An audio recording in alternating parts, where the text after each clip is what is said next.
So yes, thank you. Welcome everyone to another episode of Bayyinah and Friends. Let's see, today is June 4th, 2020. So a lot of things are happening in the world right now. And so we welcome everyone. We thank you for joining us for another session, another week. We're here every Thursday for the most part with our Queen Mother, who has a lot of wisdom and knowledge to share with us, especially in these times. It would be very useful for us. So I'm going to hand it over to our professor, Bayyinah Bello. Thank you, Franz, and welcome. Honneur respect to all those who are with us another Thursday. Thank you very much for choosing to be here with us.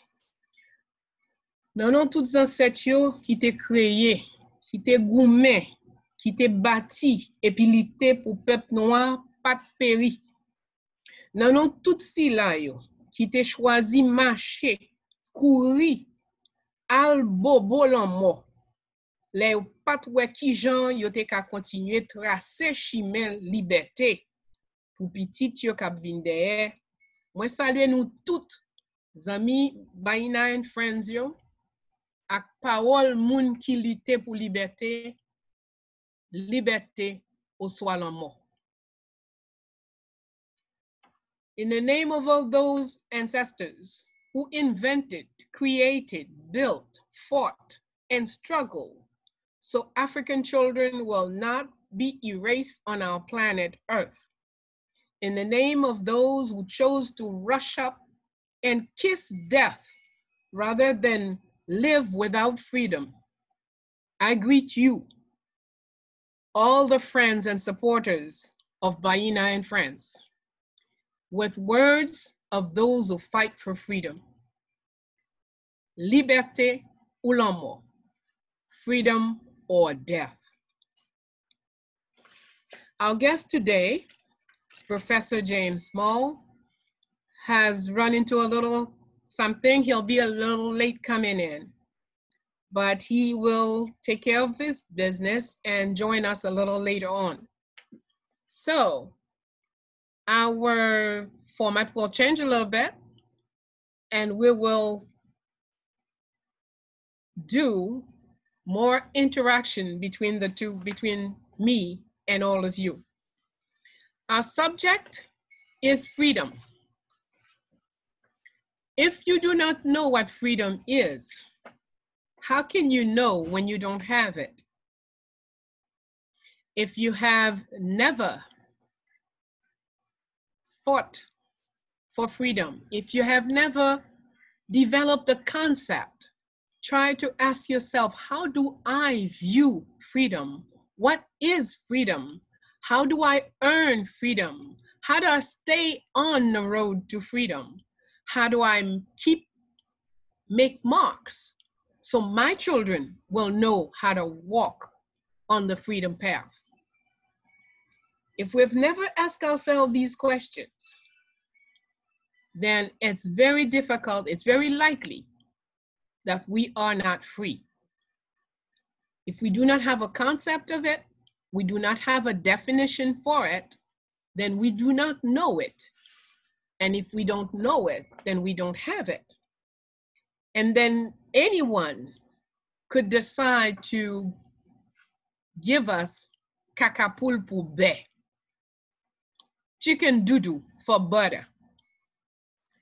So you can have slavery for freedom. You can be made to take slavery for freedom if you don't yourself know what freedom is. So, what is freedom? Have our ancestors in the past ever talk about it, define it? Have they ever acted upon it? Have they ever demonstrated?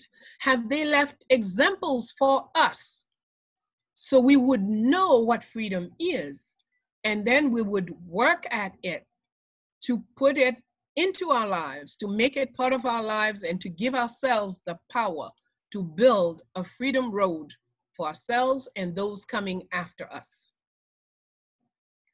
So we went back 5,000 years and we found that, yes, even 5,000 years ago, Amunhotep, Ethiopian philosopher, did a lot of work on what is freedom. He did all he could to stimulate our minds and make us think about it. He didn't make declarations, unlike people, so many others.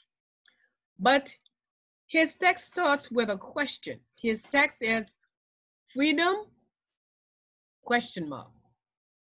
So that means he wants us to think, what is freedom?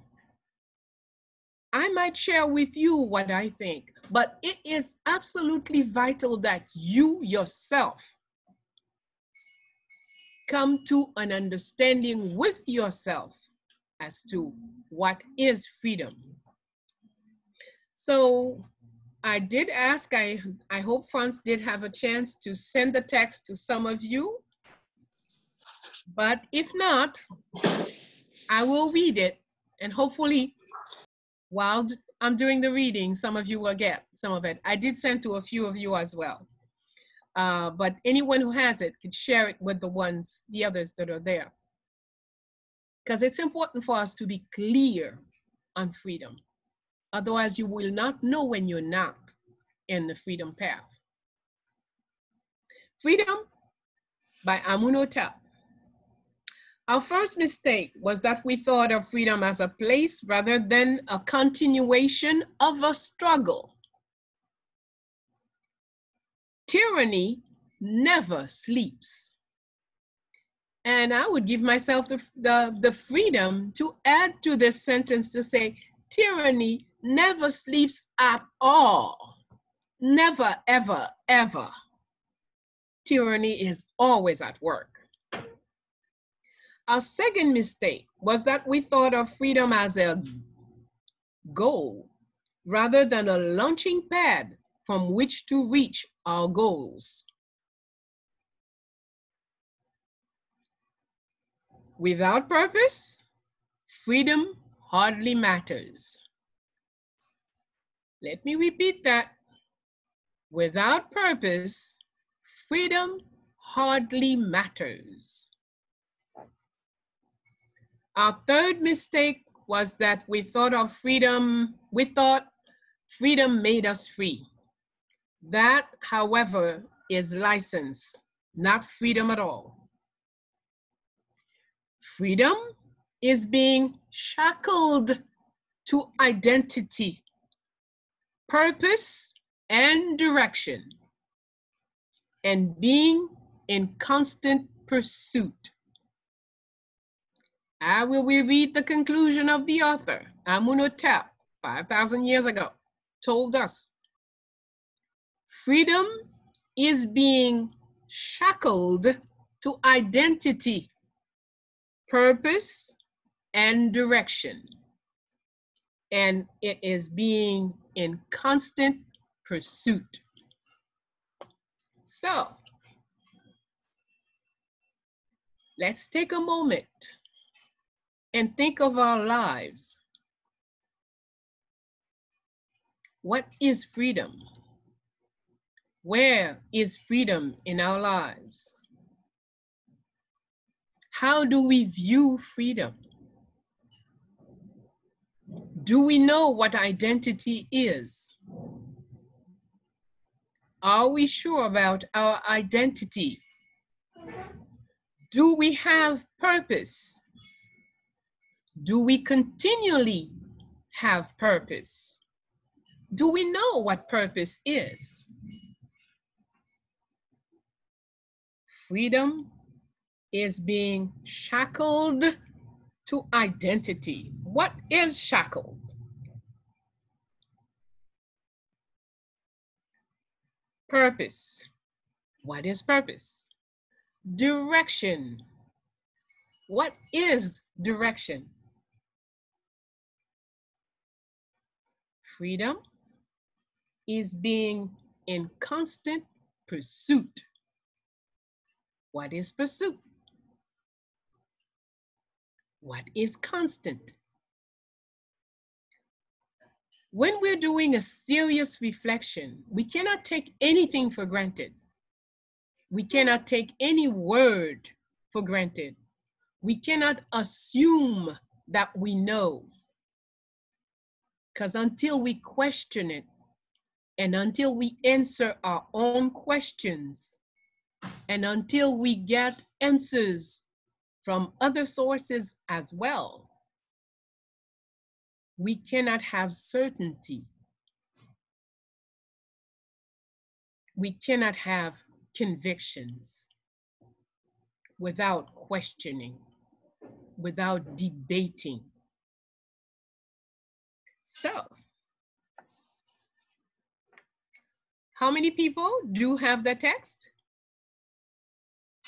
Could I have, I don't know if I can have a show of hands.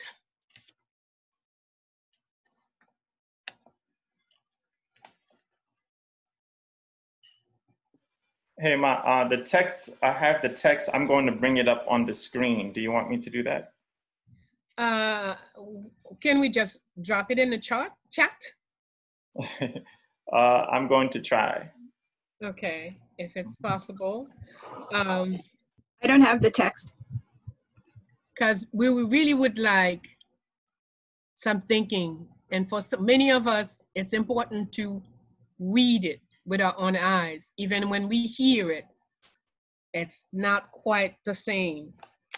But in the meantime, I will follow some of the instructions received from Monsieur Jerry, who says that I do not give you enough information about Fondation Félicité. I don't tell you about, you can reach us or follow us, whatever, I forgot the language they gave me, on Facebook, on Twitter, on Instagram, on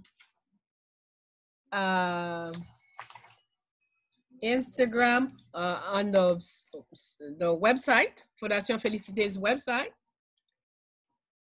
on WhatsApp, and you can donate at pourfondationfélicité@gmail.com. Hopefully, France will be able to put that on in the chat at some point. So, freedom. We're talking about freedom. We're looking at a text written 5,000 years ago, where our ancestor, an Ethiopian philosopher, told us, if you are not shackled to your identity, you cannot even begin to be free. That's where freedom starts. If you have no purpose, do not lie to yourself and think you are free. People with no purpose have no business with freedom. And as I say this, it makes me think of Sojourner Truth or Harriet Tubman. Harriet in particular, when she had a group of people who claimed to want to come to leave slavery and come to the North to build freedom. But on the way, many people would be afraid, or they don't want to do this, they don't want to follow the rules, they don't want to follow the discipline that she established. Well, she did not hesitate. If you can't do the work, then we can't leave you behind. You gotta go. That's how serious when we're dealing about freedom. Freedom fighters are not baseball players. Freedom fighters put their lives on the line. their life at risk every day. Freedom fighters may have to make a stand on something that you think, if you're not about freedom, you would think it doesn't matter. Why should he risk losing his job for this? But that's the difference between someone with purpose and someone who has no purpose. Getting a car, getting a house, that's not purpose. That's just a want, not always a need. But purpose is much more, you know? Seeing that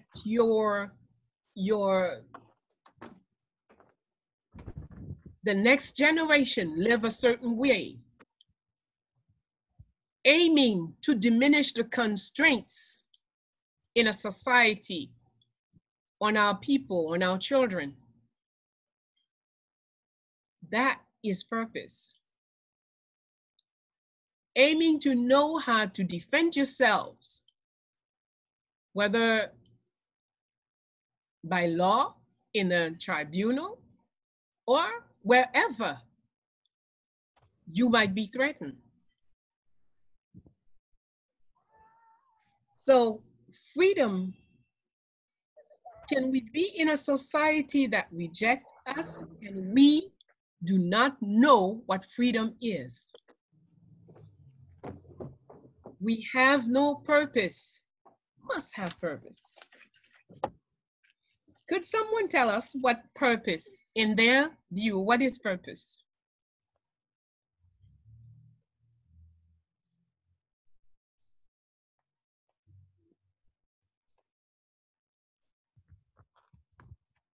Purpose, what is purpose?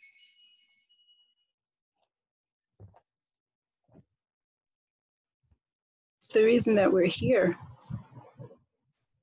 It's the, to me, it's the mission of my life. I'm here to achieve balance, and I do so by serving the collective with whatever gifts that I come into this world with whatever skill that I have. It's because the collective poured into me that I'm able to speak, that I'm able to walk, that I'm able to think. So I use that to give back to the collective. My purpose, the person that I am, is the one who comes here to seek balance. And I do that through service. Okay. Someone else could share purpose with us, their vision?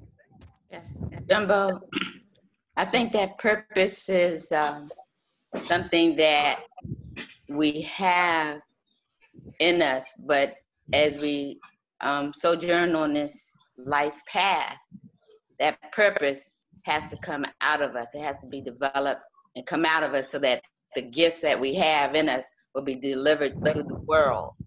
Well, I'll say for God, for community, for family and community. And so as we walk on this path, our purpose is unveiled to us little by little. And as we seek to get clarity on the purpose that we have, then in doing research, doing study, doing activities, it's made, and research, it's made a little bit more clearer and clearer. So the purpose becomes honed in as you grow on this journey of life, and you use that purpose to help our community, well, our families and our communities, because each one has an attribute that we bring, of standing on the shoulders of our ancestors, of bringing their spirit, their tools, their knowledge, their wisdom and techniques to help us sharpen the purpose that we have. So purpose to me, we have it. We just have to go within and do the work to find out and clarify what that purpose is, and then build on it so that we can be part of the movement of our people. Thank you, thank you. Now let's take a specific example. If we take an ancestor like Marcus Garvey, what would we say was his main purpose?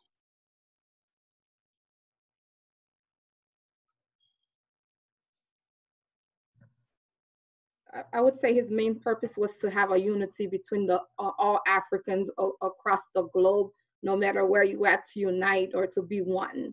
That was his main purpose. All right. But was there a reason for wanting this unity? Was there anything else besides once we were united, he was happy and that was it?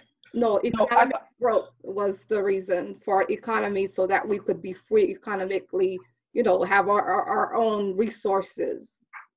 Excellent. So then was the unity the purpose or the power that you would get out of the unity? The power, but we need the unity in order to achieve the power. Okay. So if we look at one element, one facet of his life, of the lessons that he has left for us, we see that he talked of unity for us to gather together, but to do something concrete. Not sit down and talk, conferences after conferences, this after that, and then not coming into something with it, right? So the purpose of the, unity is fine, but unity, there's a purpose behind unity. So let's put our dollars together. Let's put our this, that, or the other together. So we would muster a certain strength, a certain economic power. Of course, in a land where God is money, economic power is a very important element of power. And we won't go into it today, but you may want to explore which is more important, economic power or military power. Think about it. Economic power or political power. See? All of this is part of someone who wants to be free has to go through this reasoning in order to be clear as to what we want to do, what we want to do together. Okay? The second example I might like to use is IT. We take IT as a country. If we look at IT, 1802, 1803, even though IT is not born until 1804, but everything happens before it's visible, right? If there was nothing in 1802, there couldn't possibly be a declaration in 1804, right? So it's a process. So we say IT is in the process of becoming free, but IT becomes free before the declaration. IT musters the power necessary to fight and win three largest armies, three most forceful armies in this world. And it is after accomplishing this that IT could declare independence. What stopped them from coming right back and militarily crushing IT? They still had plenty of weapons and plenty of troops. What do you think that they did not come right back 1804 and crush IT? I believe my own view is that the West, France, UK, Britain, Spain, they was frightened now. After the Africans beat them 3 times, there was a fear that they could not beat the African. Okay. So they had the economic power, but I think that the fear that it was too scary to go there again, and the shame as well. Exact. That we could say then the psychological power was built. See, I might not choose to say fear. I would say, besides winning militarily, as we won the various military battles, we created psychological power as well. Yes. And that is why they did not feel confident that they could come back and crush them. They continued to plan and plot for the next 20 years, but no one dared to make a move because of the way they perceived us. So you see, power has different elements. There is the physical element, but then when you've done certain things, so you've gone through certain actions, you build the psychological power. And so eventually, in 1860, the church is going to come and ask Haiti to sign a decree that in its Article 12 says that the church has monopoly of public instructions. Why do you think the most important thing in this, they did not ask for money, they did not ask, France had asked for money, England had asked for money, but the church says, just give me your babies' minds. Okay, the church will have monopoly of public instructions. What does that mean? That means that the government cannot decide what their children will learn. The church has monopoly, exclusivity. The church will decide what should be in an Haitian child's mind. And from that point, they begin to undo the Haitian who won in 1802, 1803. They begin to build this Haitian that cannot win, that cannot imagine winning, that does not conceive itself as a victor, as victorious in any situation. So you see, the battle went from the battlefield to the mind field. And everything of importance exists in all the fields. If you're looking at it from one field, you'll always be wrong, because everything takes place in the invisible world as well before it can be materialized on the visible world. Okay. So we're talking about freedom. How do you perceive freedom in your mind? And if I go back to the ancestors' text, to the last chapter, Amunotep tells us, not the last chapter, the last paragraph, freedom is being shackled to identity, purpose, and direction, and being in constant pursuit. So that means what? Constant pursuit.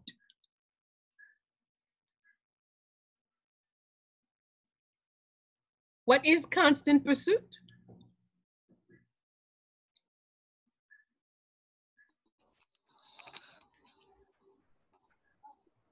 Is it the Continually inner seeking. struggle that we have and the choices we make to find freedom and to make sure that we have freedom and we understand what's going on? Also, if we think about how our ancestors did it, once they got their freedom, they went to try to make sure everyone else was free. They went to different islands. They helped start freedom with the Spanish colonies. So if it's in constant pursuit, if you're truly free, then no one around you is a slave. No one in your proximity is a slave. No one you can reach is a slave. Mm-hmm. So constant pursuit, we have to understand, if I don't know what fight my ancestors were fighting, if I do not know what declarations they made, if I do not know how did they define freedom, am I continuing the process? Okay, constant pursuit. That means whatever I will be doing now has to be based on what they did 1,000 years ago, on what they said 5,000 years ago, on how they did 20,000 years ago. That's what gives you strength. When you are pursuing your ancestors' objectives, purposes. It's not just, I think I want to do this and I'm going to do, I have to turn back, Sankofa. Where did the fight stop? Malcolm was doing something. Where did it stop after they murdered him?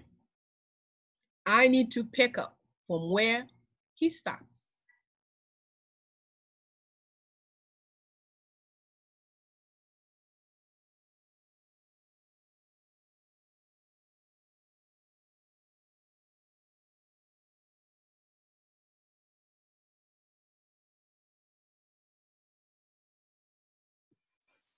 All right. Ma, you still there? You're frozen. Let's see. Looks like you froze.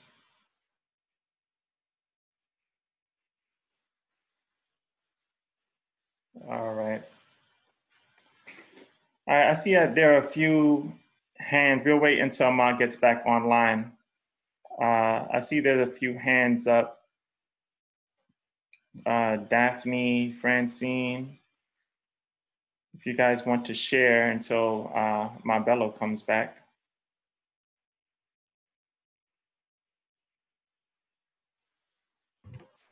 Peace, everyone. Just to continue what the mother was saying, one of the things that I've been thinking a lot about my Haitian ancestors, and thinking about the blueprint they already left behind. We don't have to actually rebuild the wheel or anything, because they've left all of that behind, just as she's saying.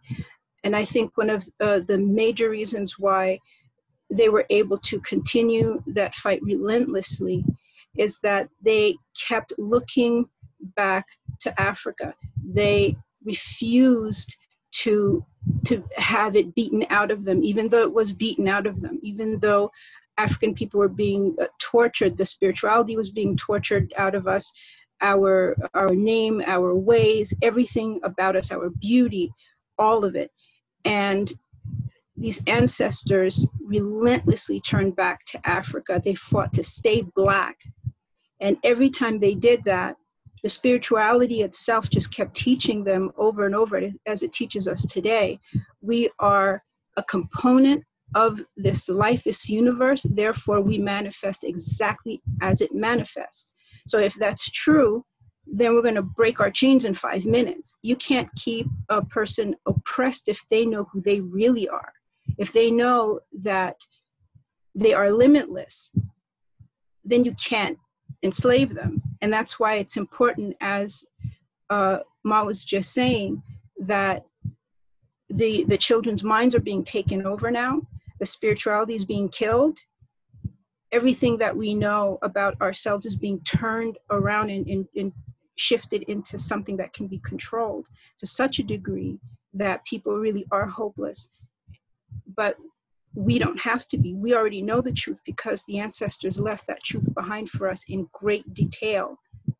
So we simply need to, as we're doing today, educate ourselves on those lessons. We don't have to rebuild them.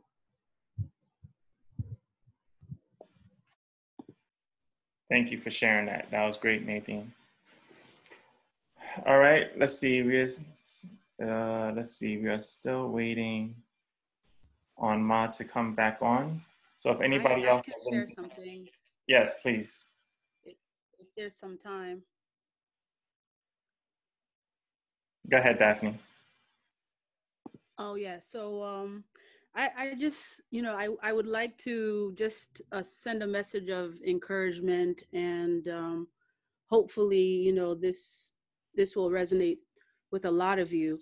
I had an experience not too long ago where I'm a gardener and I grow my own food, and I was about to go garden and I was looking for a particular tool, and it happened to be on a Wednesday that I was doing this, and I just took a minute, I breathed, And I spoke to Papa Ogu and I said, please help me find this tool because I couldn't find it for like 2 weeks. And, you know, I was moving around and just looking for things. And lo and behold, there the tool was with some other stuff that I couldn't find. And immediately I just started singing this song, you know, just in respect, you know, to the spirits that walk with us. And it's just a reminder for all of us who are here that we are not alone. We've never been, and we never will be. Be encouraged by that. Know who you are. And I know that that's something that Mama Bayyinah is always enforcing, which is to know your identity, know who you are, know your strength, know your power, because that is something that can't be taken away from you ever. And that's basically what I wanted to share for the moment. Awesome. Thank you very much. Thank you, Daphne. Anyone else would like to share while we're waiting on Bello to come back? Hi, Franz. This is Francine. Hey, Francine. I was thinking when Ma Bello asked the question, you know, what do we believe our purpose is? I came to believe my purpose was my spiritual assignment. My spiritual assignment is something that I believe that it was an agreement before I came here, and it's not. My purpose is not a singular purpose. My assignment is not a singular assignment. I saw my assignment as being passed on to me by other ancestors who had the same assignment, and they had their lifetime and their ability to, you know, pursue that in whatever way. And that when they were done, then like a baton, they put into my hand the spiritual assignment.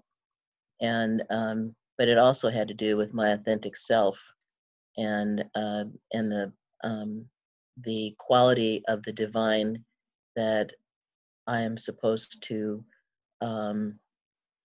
physically embody in the world.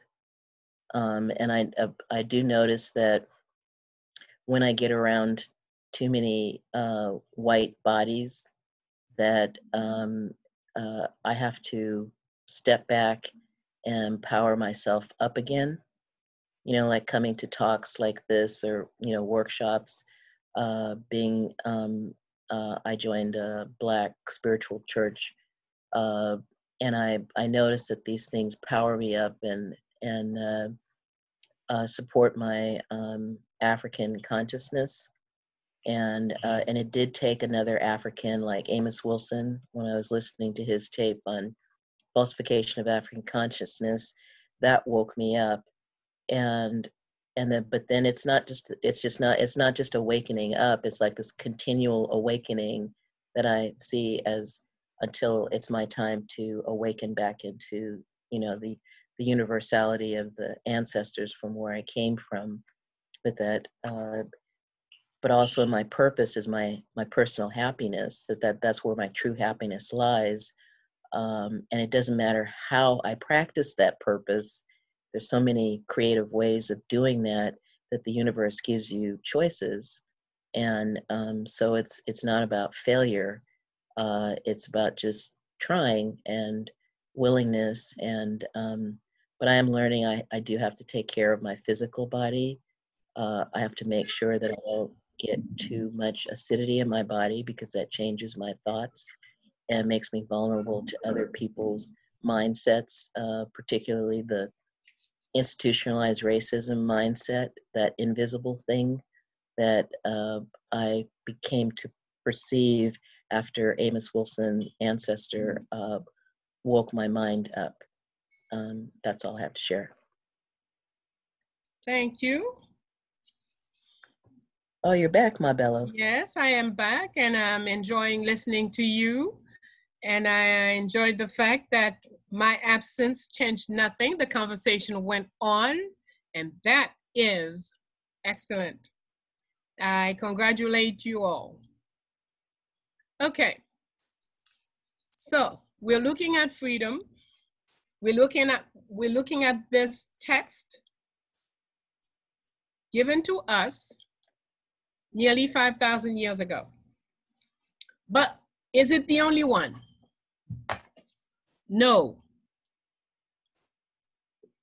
Our ancestors took time, through time, to leave us many texts.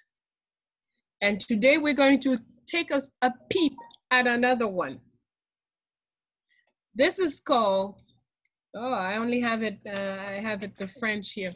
Okay, this is called La Charte du Mandé. This is the empire, those of you who are familiar with the Empire of Mali. We're not talking about the country, the republic. We're talking about the Empire of Mali. And in the year 1221, the Sundiata, the emperor of that time, but you see, there's so much, you see, using the words don't really give us a good idea because, for example, you will see in the text they talk about the hunters. You could not be an emperor if you were not in the hunters society. And hunters are serious fighters. Fighters on the spiritual and physical fields, not just the physical. So anyway, here is one text, one paragraph. One paragraph says, the respect for life. All human life is a life. It is true, though it may be true, that certain life appears before others and may be older than others, but all life must be respected, and no life form is superior to another. This is the first paragraph.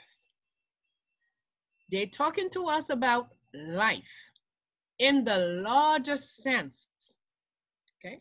So we can see from this, we don't have in our perception of things that human beings are superior to other life forms.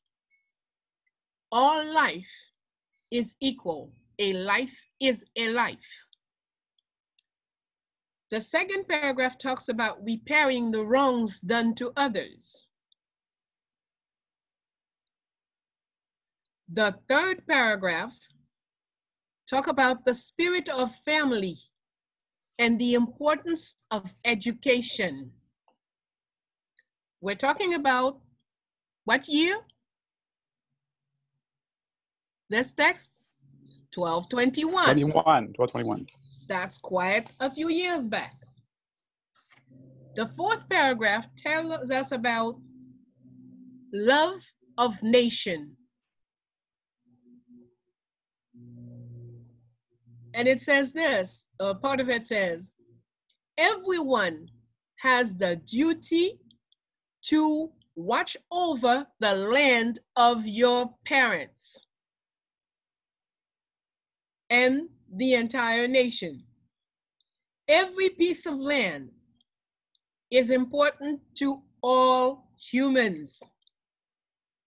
If the land disappears or is no longer under our watch, then so will humans decline. We hear this? And that is in the chapter, Love of Nation. Chapter 5, or paragraph 5,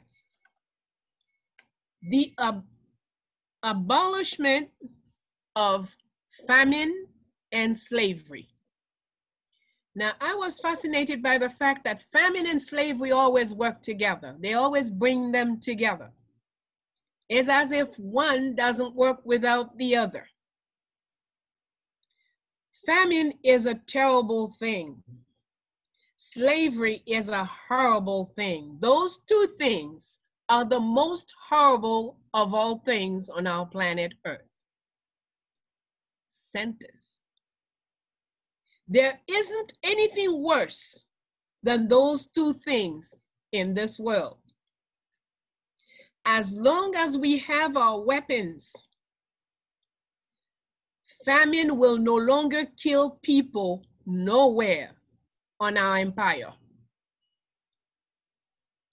That is to say, no one will have the right to tie other people, to make people slave, or to keep people starving, because that will be the only reason for war.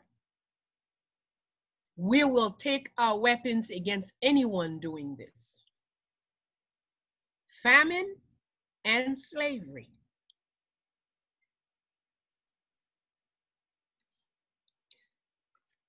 The rejection of violence. The essence of slavery is violence. And it is there from one end, violence, once there is violence, once there is slavery, violence is present from one end to the other of any nation. Razzias, invading other people's territories, all this type of behavior is forbidden. So is slavery everywhere in the world. This is declared in 1221 that those type of behaviors are forbidden across the world. So these are some of the articles that I picked up from that charter. And that's another text written by us way back then that most of us who claim to be intellectuals, claim to be thinkers, have gone to pick up diplomas, certificates, degrees in other people's universities. And yet we remain ignorant of essential words and thoughts from our own people. Until you have your own perception or the perception of your grandparents, great-grandmothers, great-grandfathers, you are not yet educated. As long as all you have is the repetition of other people's words and ideas, you are not yet educated. We have to be serious about that. If we want to reclaim our own, we want to become our own self in everything essential, like famine, slavery, freedom, we must know what our parents said about these things. I'm sure, I believe you can find it on the net, the Mundane Charter. So some of you, I'm sure, will find, otherwise we will send you, I have an English copy. This is my French copy. I will get a hold of an English copy and share it with you during the week. Okay, so here we are, two texts of our people talking about freedom. We're not yet there. We're into freedom. We're still into freedom. Yes, that's important. That's important. Yes, freedom, right. We saw pictures of some Black Panthers fighting for freedom. Yes, that's important for our people to see, to view. Our people were determined. We've had many fights, many battles, many revolutions, and today's young folks are unaware. We have to be aware. Even if you lose a battle, it doesn't matter. The war is not over. You pick it up right where your grandma fell. You pick it up right where your great-grandfather fell, and you carry on. Because freedom is an unquestionable, undebatable element of life.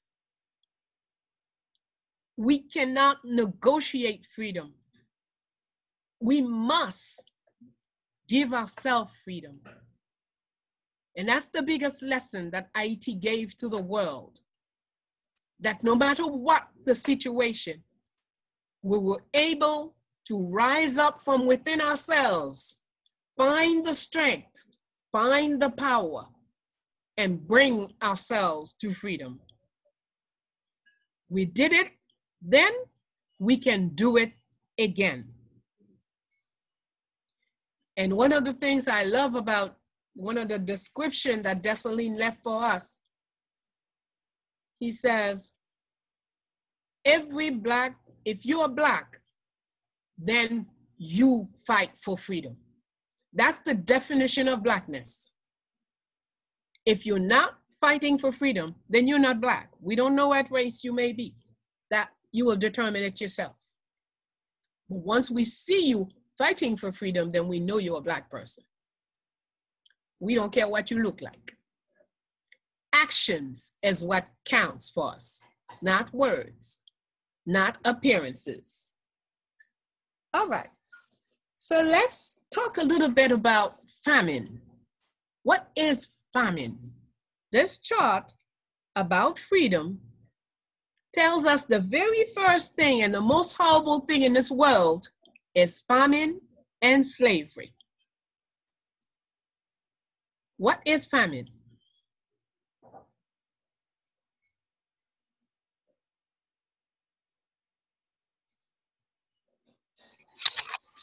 May I say something? Hello? Is famine only when you're Yeah, thank not you. eating? Because I wasn't sure if you heard me. Famine is being Or can we hungry view and unable when in your to have, neighborhood, the how could I worst kind of food are made available I'm sorry? for the highest price? Isn't that famine too?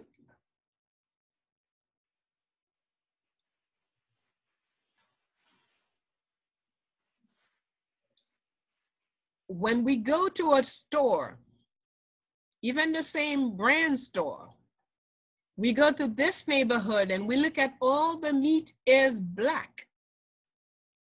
And we go to another neighborhood and we see all the meat is red. Isn't that ways of starving you and making you pay for your starvation?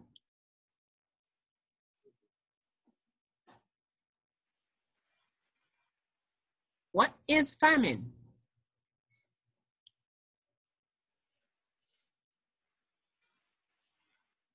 Can you hear us, Bayyinah Bello? Can you? Yes. Okay. Celine was trying to talk, but famine is when we don't have any kind of nourishment, no food. We have. I'm sorry, I didn't hear that. When there's no food, there's no food for nourishment. Say it again, please. When you have no food for nourishment. Can you hear us? She cannot hear us. Okay, I see that Shirley says deprived of nourishment of the mind, body, and spirit. Excellent. Yes, indeed. You could be starved in many ways, like all vital elements. Remember that. Nothing is just physical. In fact, you could go days without eating and yet be so well fed spiritually that you could carry on with all your tasks. In fact, that brings to mind the female warriors of Benin. That was one of their specialties. These women had the toughest training that the male warriors did not do. The male army didn't do. One of the things is walking on pieces of bottles, a mountain of it, and walk up to it while singing. as if nothing was happening on their feet. They had a practice of going so many days without eating while carrying tons of food for others, but they would not eat because they wanted to see how strong they could get, how far they could.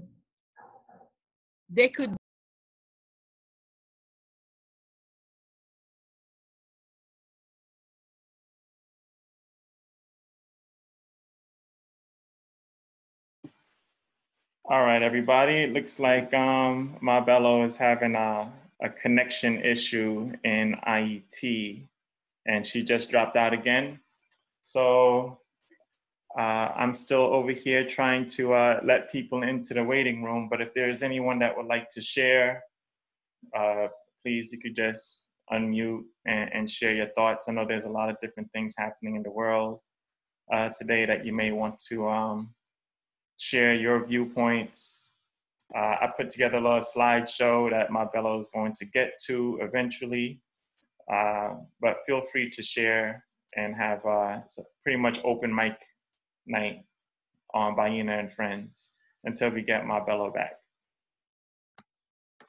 Oh wait, she's back. That was quick.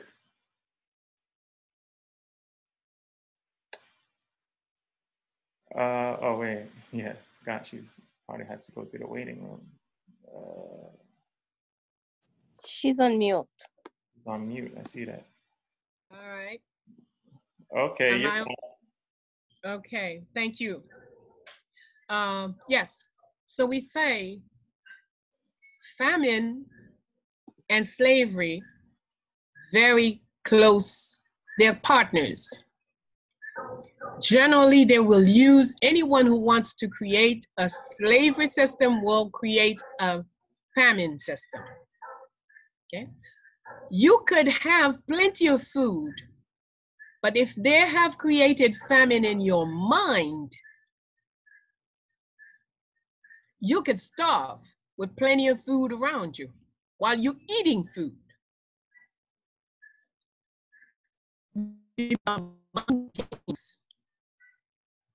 That they can play with you. So you have to be on the lookout for yourself on every plan of existence.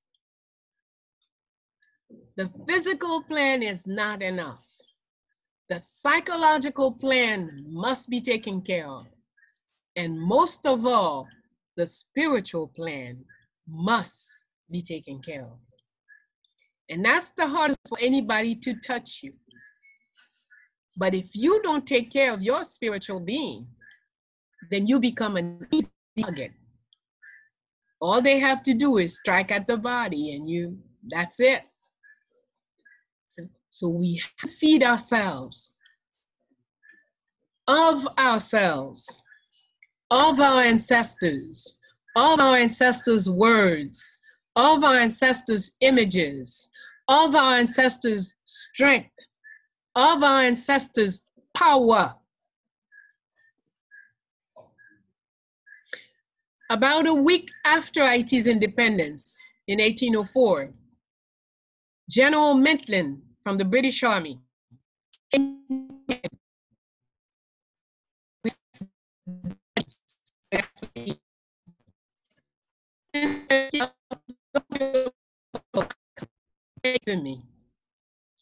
and Dessalines went to his boat to speak to him. They spoke.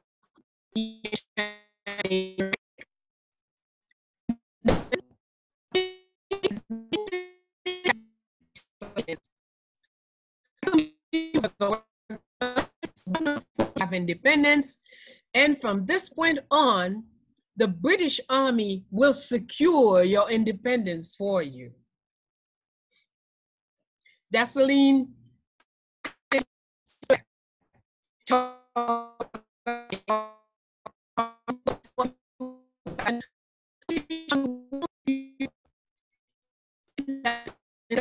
go.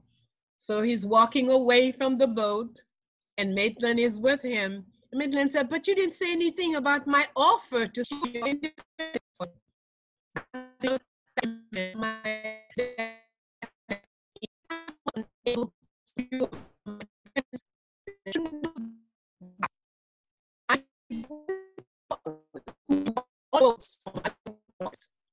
Ma, you're Yes. coming across very choppy. We I'm didn't hear sorry. anything you just said. Okay. So the conversation went back and forth. Maitland wanted to repeat this offer to secure our independence. In each time, Dessalines pretended not to hear. He talked about other things. Ultimately,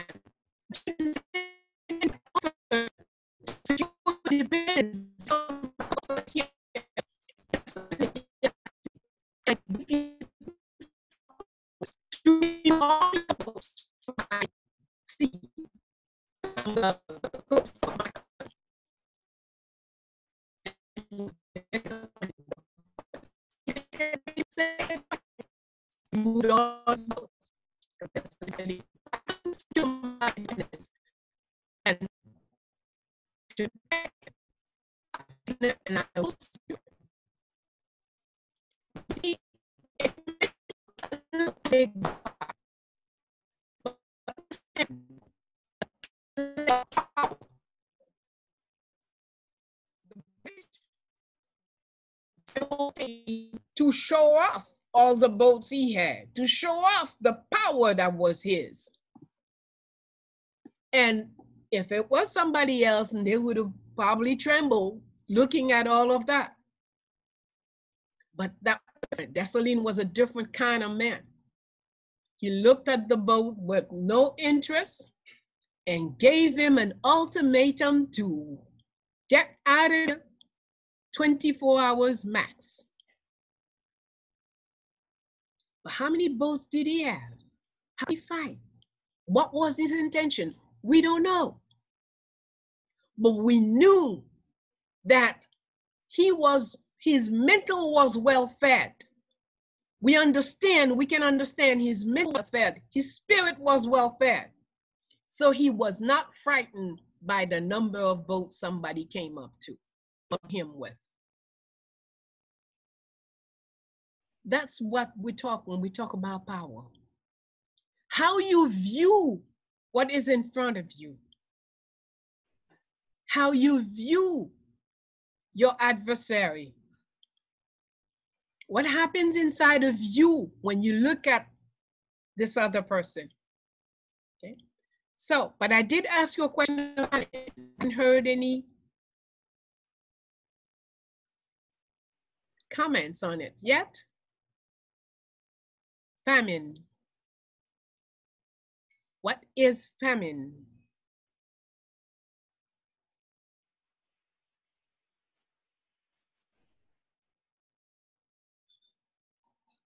Can everybody hear me? Oh, Celine, go Celine. Yeah, hi. No, it's okay. Go ahead.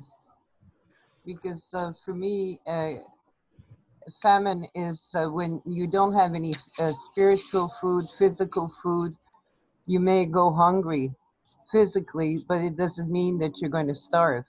But famine is when they cut off every single part of you, such as burning crops so you cannot eat. But then you can always find something. But true famine, that is something that the European or my side or my ancestors are really good at doing. They've done it all over the African continent, tried to starve people, to create famine, to create everything, to replace it with junk. That's about it. That was one technique that they used, but many times people can still survive without food, but not when not if there is famine.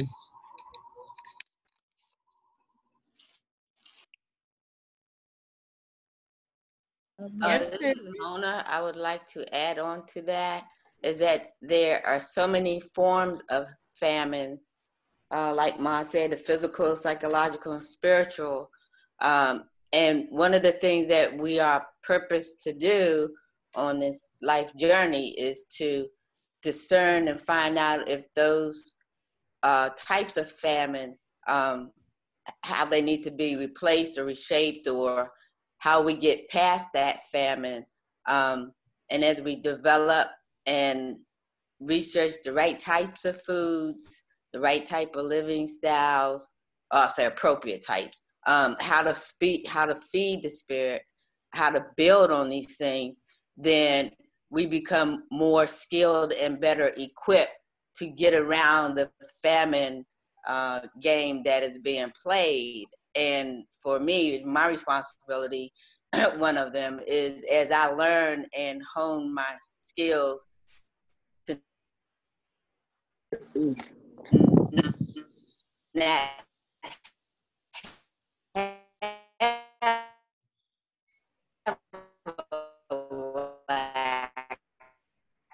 in any of these areas of famine. And I must pass it on to needed.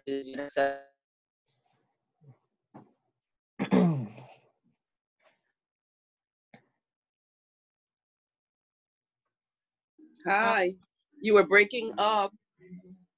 Fight, Mona? fight, and also equip our younger. Mona? Okay, that's all right. Thank you. Nadine wanted to say something. She had been asking to speak. Nadine, are you still there? Yep. Can anybody hear me? Yes. Yes. Okay. Yes. I won't take too long. It seems that we're having issues with the audio. Just in terms of famine, it's as we all just shared. It's a hunger of every type, and it's a hunger that's inflicted on a people. And as someone mentioned on the chats, food sovereignty is a way that we could think about that right now. Because if you think about the way that famine is disguised, there's a pretense going on that our communities have food. And when we don't question it, we do think that we have food, but our neighborhoods are completely covered in fast, false, fake corporate edible products called food, filled with all manners of danger to the body. The supermarkets that we go to where we think our food is safe is pumped full of vile toxins that take us out little by little by little by little. And so we think that we're okay. And so when people who are enlightened about what the body actually needs are talking to us, they're marketed as extremists. So we just remain comfortable, right, in our comfort zones. And also it's marketed to us that healthy food, things that we actually need are too expensive and they're just beyond us, not for you poor people. So then we start to believe that actually healthy food is very affordable. We can grow it ourselves. Seeds. We can take over, plots in our communities, which a lot of our communities doing right now, taking over plots of land, public land, and then reclaiming it and growing, food. We can make our own herbs. My mother and my grandmother, nous même toujours, like we're always going back to the garden. There's a feuille for something, there's a tea that you can make, there's a food that you can prepare that's specifically nourishing, of the body and mind. We are of the planet. We're not something that looks over the planet. We humans think that we're looking at the planet with, microscopes or something. We literally are part of this planet. Everything that we are is made of it. So everything that we need is of it. So when, these false foods are being manufactured out there, packaged, and given to us, and we don't question it, that's another form of famine. Excellent. All right, let's do a little exercise. Look at the picture on the screen and think of your body. What in your body would be the same picture? What would we call that which would do this job of protecting you?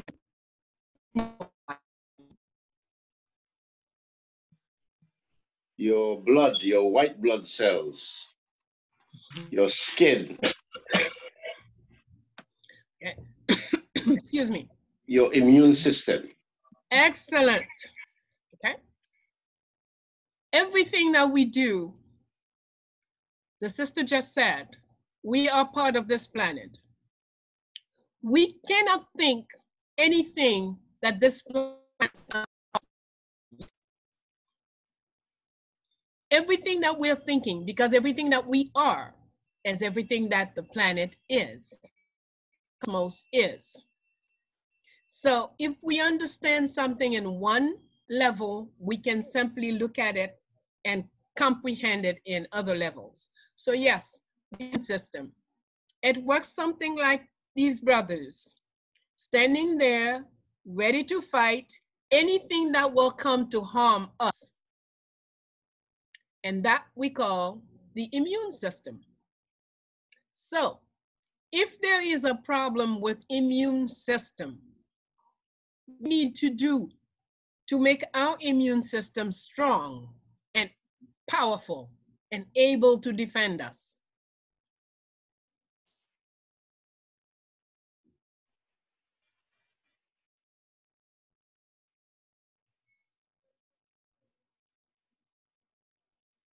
We build it up with natural products. We look at the elderberry plant. We look at colloidal silver. We look at the moringa seeds. We look at. Let's put it in more simple terms. We have to identify what on the planet we need to put in the system so the system will strengthen itself. Okay. If we say we have to rebuild, that means we're gonna, it's a very involved, just think in those terms, in simple terms, simple African terms. Every sickness is a lacking of or an excess of, because life is all about equilibrium. It's about keeping everything balanced, right? So if I put too much sugar in my body, it will give me a problem.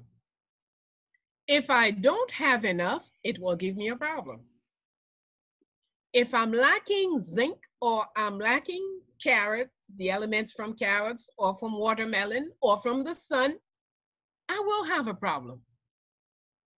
So if I think of myself as one element from our cosmos that is here to care for balancing things. I remember years ago, a doctor said that my firstborn would go blind before he is 9. And to the men, it was like a very ordinary conversation. The way your son is, well, he'll be blind before he's 9 years old. And the child was maybe 6. Of course, whenever I hear things like that, I reject it and send it back to the person who sent this on me. I send you back your words. That's my first reaction. And then I go home and I start reading about what was the problem and what were the possible solutions. And I realized that carrots and parsley were key to eyesight. Okay, no problem. I bought tons of carrots and parsley. My children didn't even have an idea that milk was white because they never saw milk without carrot in it. They didn't see rice without carrot. They didn't see bread without carrot. So carrot was in everything we ate. And my son is today 50 and he still reads and writes and do everything that he has to do. Also, this doctor had said that it was a congenital problem and that each of the children will be even worse than the first one. First one is wearing glasses at 1 year old. And you tell me the others are going to be worse. So I guess I'm going to have with the third child glasses in so he can start wearing it before he's born. But actually things went quite the opposite. Each child wore glasses. My first one wore glasses at 1 year old. The second one around 13. The third one about 18. Because I took charge. I did not take the man's word for, that's not God speaking to me.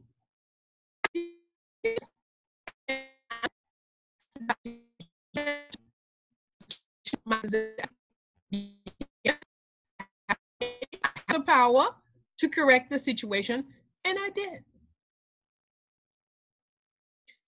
That is the way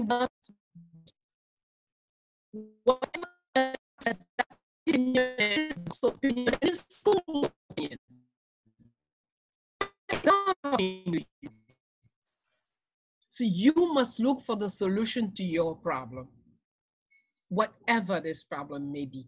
And Mother Nature, there is nothing that she cannot fix.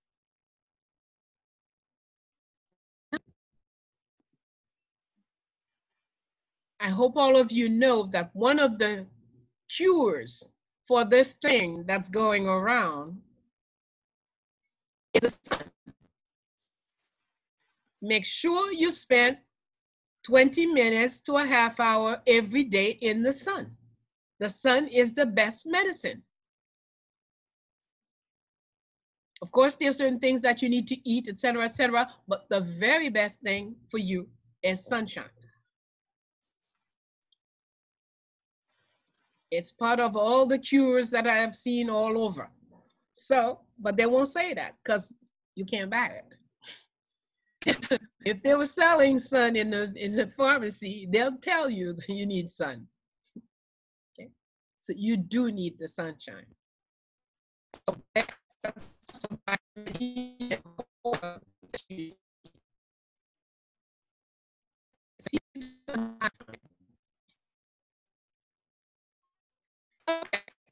So freedom cannot be held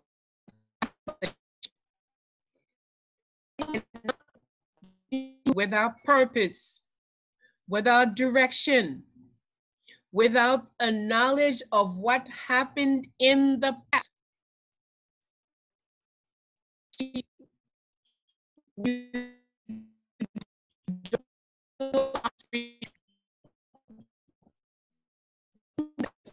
You every 2 or 5 years, and you're always surprised. Oh, really? Look what happened. Oh, they did that. 7 months ago, 3 months ago. But you're always looking at it as brand new because you lose the memory of the other times that this happened. And that's what history is supposed to do for you. Keep your mind sharp. Whenever something happened today, generally I go back and say, what happened 10 years ago, 20 years ago, 50 years ago? Oh, this like during slavery time, during this time, during that time. We have to connect the dots. Connect the dots to be strong.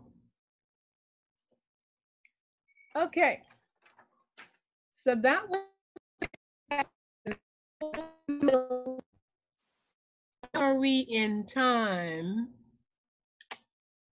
I hope my brother is on his way. Oh, 2:30.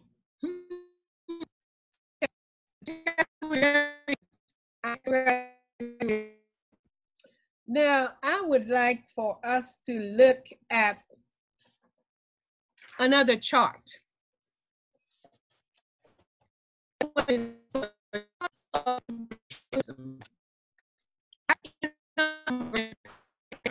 I'm sorry. I'm coming across still a little choppy. We can't hear you, so you may have to repeat yourself. Oh, sorry. Okay, how about now? Do you? Better? Okay. Now we're going to go to look at the chart of imperialism? Love to have me.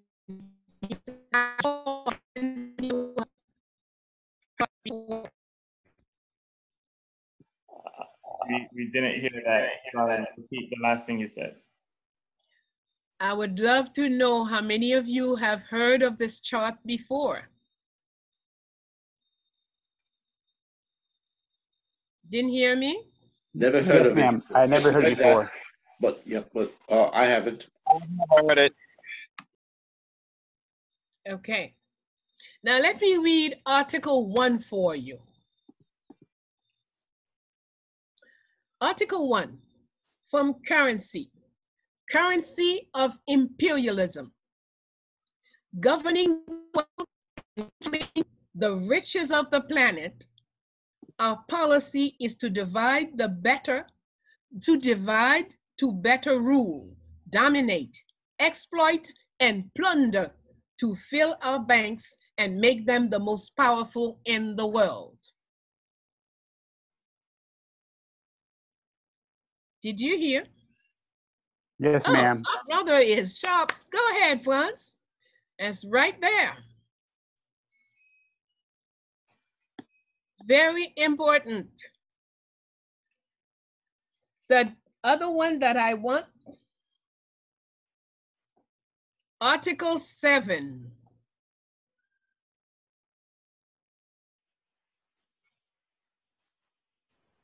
Article 7. Any power which opposes the least resistance to our instruction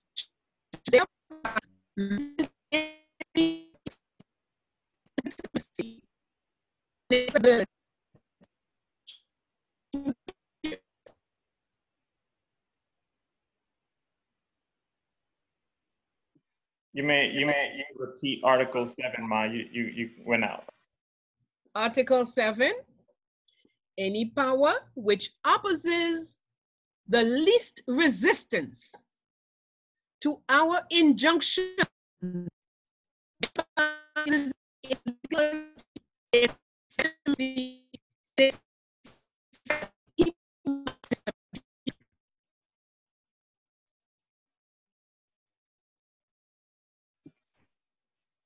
No, that one didn't. I have Article 7 here if you want me to pull it up. Okay, well, that's okay. We'll go on to another one. Article 27.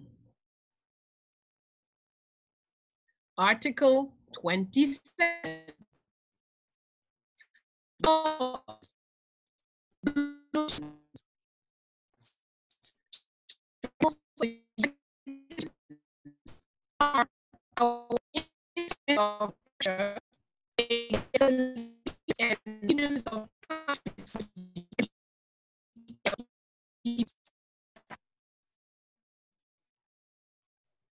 Shall I repeat? Yes, please. Yes, ma'am. The laws, resolutions, courts, and tribunals of the United Nations are our instruments of pressure against the leaders of countries which defend the interest of their peoples. Wow. So, this is a text that anyone who says they want to country,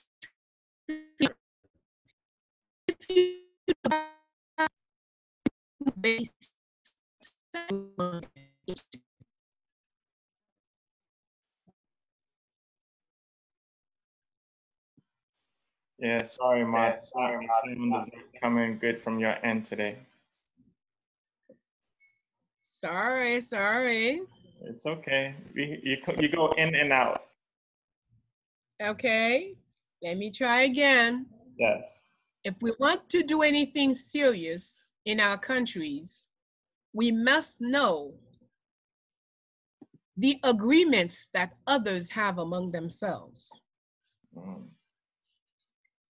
When you are totally ignorant of their agreements and their true policies, you will not be in a position to take your objective or carry out your purpose the way you should.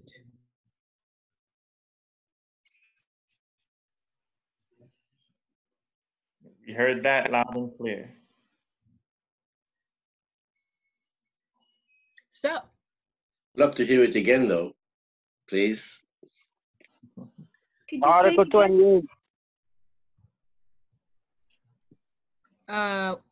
Okay, the last thing I said, is that what you'd like to hear again? Yes, Okay. the last thing you said. All right. Anyone, I say, anyone who wants to do serious work for their people and is totally unaware or of established policies will always look like Alice in Wonderland, because you will not have the basis for taking decisions.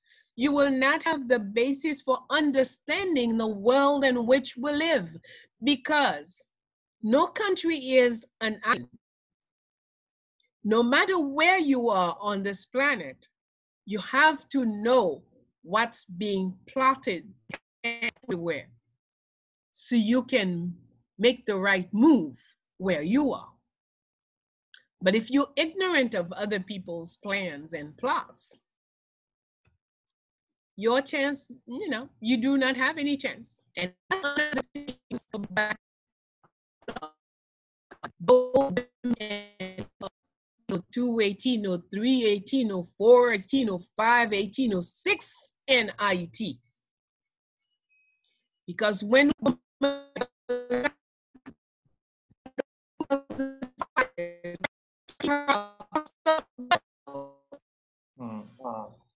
that woman's skills, competences was key to any general's decision. You don't have, how can you make a plan to fight?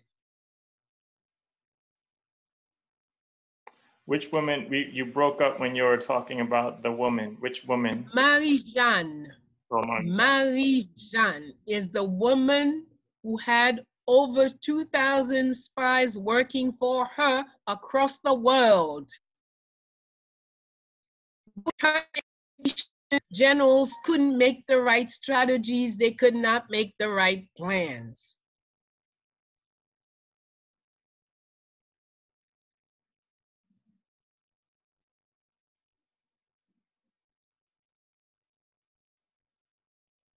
Information is key. Information creates your mindset. Information enables you to take, all right? Let's say we have 2 brand new newborn animals. A nice little rat and a very tiny and sweet little cat. And I'm taking those 2 little animals and I want to put them in the same box and raise them together. What do you think?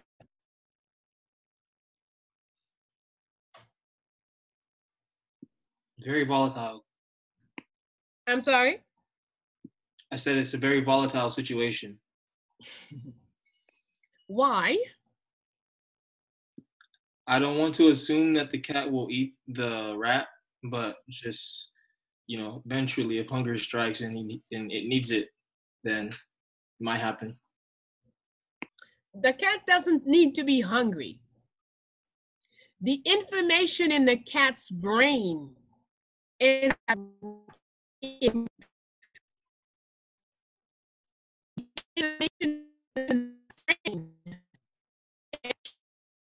me. I gotta run away from it. It's all about information. The cat. Could you repeat the part about the cat? Your voice broke up. Why the cat doesn't eat the mouse, or I forgot what you said. Does not need to be hungry to want to eat the mice or the mouse. The information in the brain, it looks like rat or mouse. It does not see friend. It does not see foe. It sees food. Just like you and I, when we look at a nice tomato, we don't say we hate it. It's not our enemy. It's just we see food.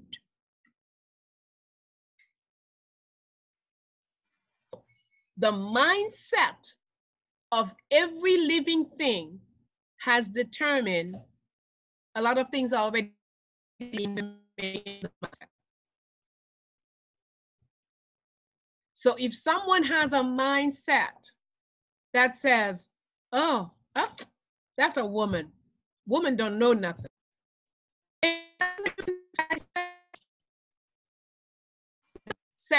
Their mindset is woman is ignorant. Even if they listen, they will hear nothing. Okay? So we have to understand the mindset. Information sets the mindset. So if you have been trained, you and I have gone to the schools of our enemies.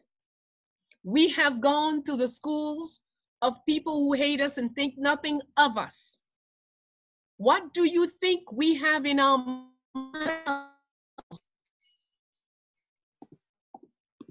We ignore that our ancestors talked about freedom, that they developed, elaborated all kinds of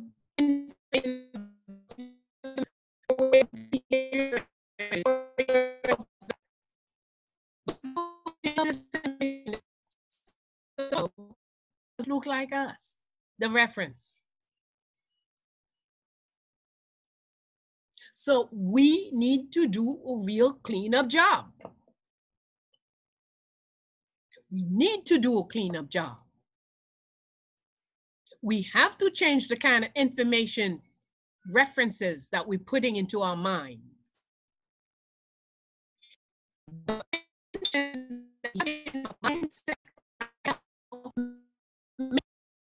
Less.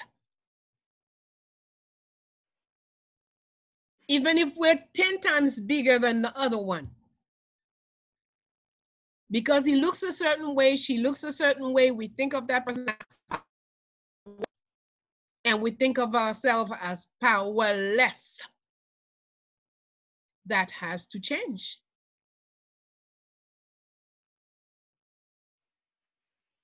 And we're not going to find it in any schools created by other than ourselves.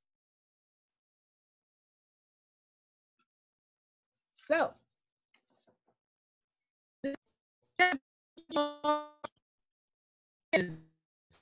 into, in fact, slavery. Slavery has many forms. Slavery has many, many ways. It doesn't have to be a chain. It doesn't have to be somebody whipping on you on a daily basis.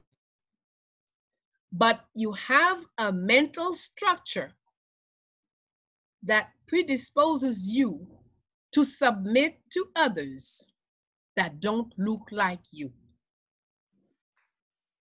That is slavery. Franz, did you find some pictures for us? Okay, yes. We must never forget all the various forms of slavery that we have lived. Aha. Do not forget. Dessalines' back looked just like that man, probably worse. So when you look at these pictures, you should make yourself feel the pain because it is in you. If we're not facing up reality, we cannot change the reality. You have something else for us? Yes, especially in the Congo. Leopold of Belgium ordered that they killed 6 million people. And as a proof that the job is done, they should cut the hand in Brussels so he can count that he has 6 million hands. We have to know our reality. If we don't know our reality, we cannot face up and we cannot change and move on to a new reality.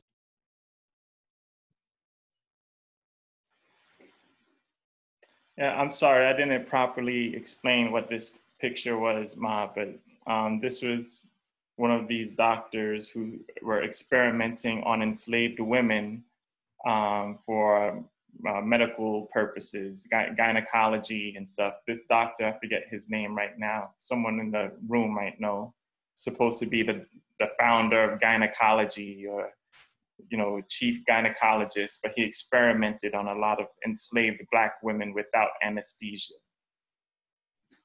As well as babies as well, female Blacks babies. Mm-hmm. Okay, so now that's a good picture because the picture before that, we were talking about full-fledged slavery, open physical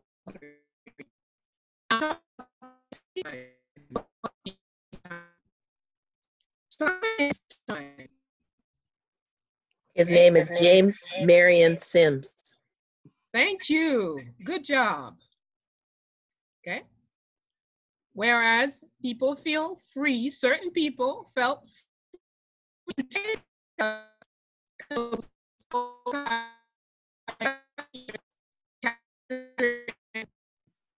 for science sake. Cut us up with no painkillers.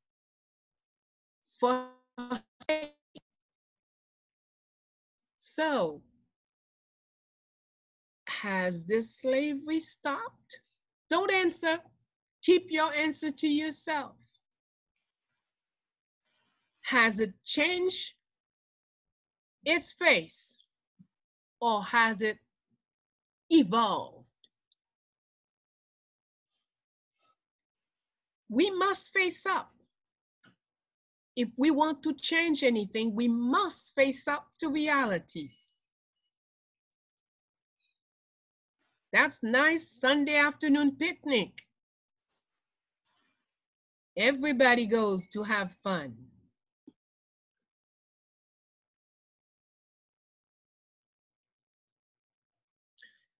Let us stop here.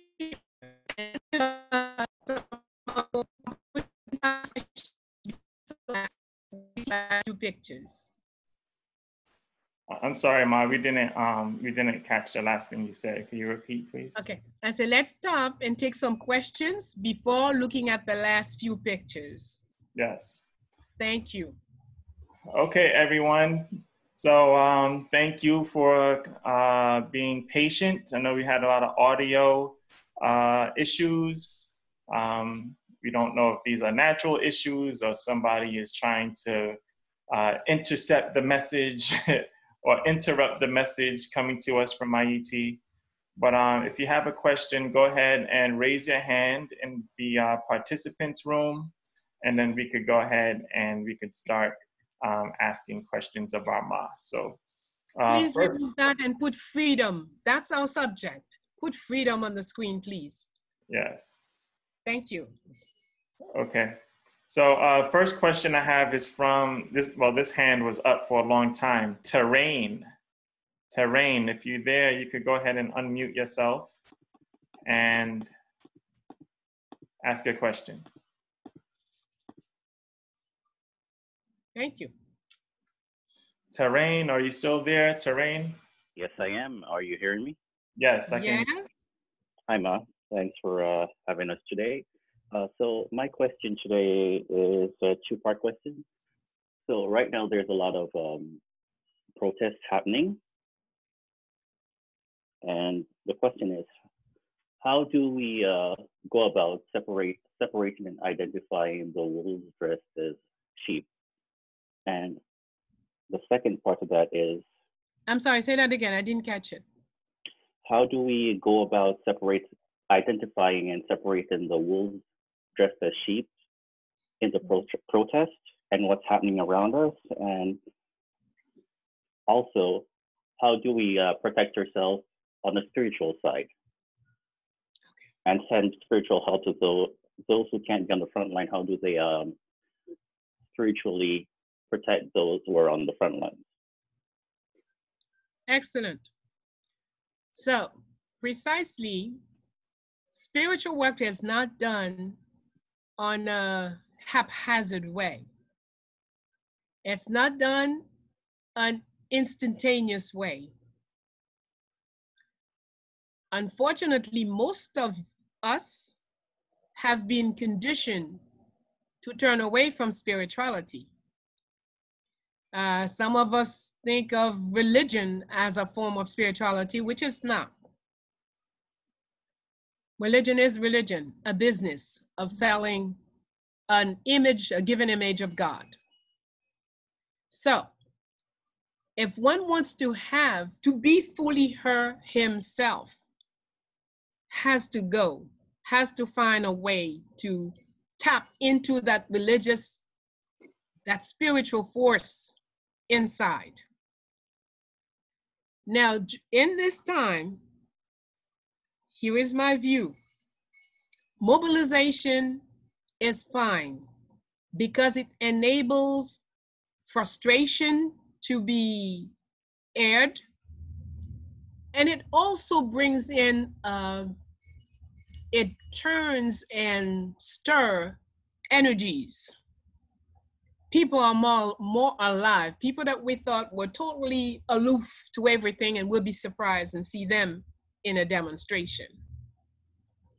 But of course, it doesn't change anything. That's the reality. I remember at one time, I don't remember what was the subject, but anyway, I think it was George Bush Jr. who was the president, and over 100 million people across the world stepped up and said no to whatever it is that he wanted to do. He did it anyway. It didn't stop nothing. So, and that's the case, we could have 1,000 examples like that. But what is important, if you are serious about change, you have to be clear on the change that you want to bring about. You have to embody the change that you want to bring about. And you have to work at it on a daily basis. You have to, spirituality is not something that you do, okay, like religion. I go to church on Sunday, I'm a good blah, blah, blah. I go to church Saturday or every Friday. Well, that's fine. Well, what happened between now and then? What happened between now and next Sunday? Nothing. You just go about your business. I think one of the best examples of religion is the mafia in Italy. Mafiosos kill on Monday, kill on Tuesday, kill on Wednesday, kill on Thursday, kill on Friday. They are very good Catholic. They go to confession on Saturday, and they go to communion on Sunday. And on Monday, back to work. So it has nothing to do with the person. Whereas when you're involved with spirituality, it's a continuous constant. It's, again, a constant pursuit. See, you want to be, each day you strive to be better than you were yesterday. You strive to be better able than you were yesterday. You strive to be more, be able to do more than you could do yesterday. So those of us who are into spirituality, it's automatic. When we see our family in the street, when we see our family mobilizing, then we have a duty to do all we can for their protection. We have to. We have no choice. But each person also have a duty to develop their own spirituality so that they would know, okay, not long ago, maybe last month, I was going to do whatever I was going to do in Port-au-Prince. Suddenly, the street was invaded by demonstrators, by very violent demonstrators who were shooting at people's cars, doing all kinds of things. Well, I just went into myself and called for help. I didn't speak to anyone. Somebody was driving. And at some point, one of the people who was threatening, the guy who had just shot all 4 tires of the car before mine, walking towards my car, probably with the intention of doing exactly the same thing, but somebody behind me blew their horn. So he directed himself towards the car that blew their horn. And another one of those folks signaled my car to come on the sidewalk. And they made us go into a driveway. We spent over 2 hours there waiting for things to cool down. It could have turned any other way. But you have to be constantly at work. I don't step out the street without talking to all my unseen folks and tell them where I'm going and what I'm gonna do. My gamun. In Haiti, we call all the spirits gamun, that means the elders, okay? So you may think of me as an elder, but when I'm doing anything, I have to talk to my elders and I have to get their permission, see? And it's automatic because we've been doing it so long, you don't know how to do it differently. So you have to develop a relationship with the invisible forces in you. That's your best protection. But those of us who can will do all that we can, even with the situation with the sickness. We do medicine for all those who are sick. We don't wait for somebody to call and say, I'm sick. We have general medicine to help all those who are sick. It's a duty.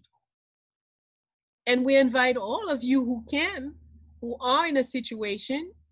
Eucalyptus is a fabulous plant for helping with that situation.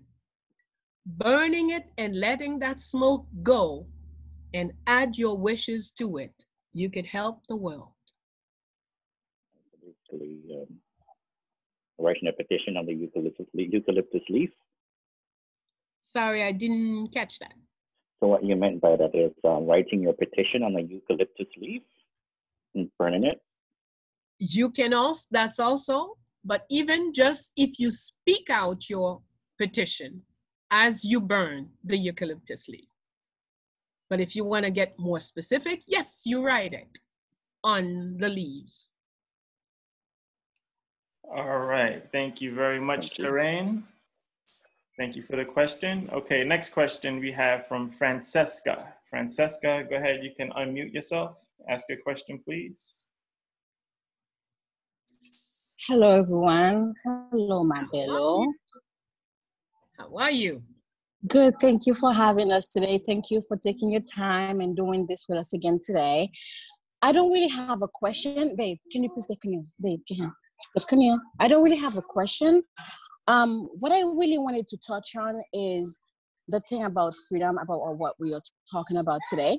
And I believe that one way that we can get our freedom back is by freeing ourselves from all of the toxins that was put in us involuntarily. We don't even know the things that we are eating, the things that they put in our food, the things that we consume every day, but they know because the vaccines, yes, somebody said vaccine, that too, and they understand the power of everything that you put in you. That's what you become.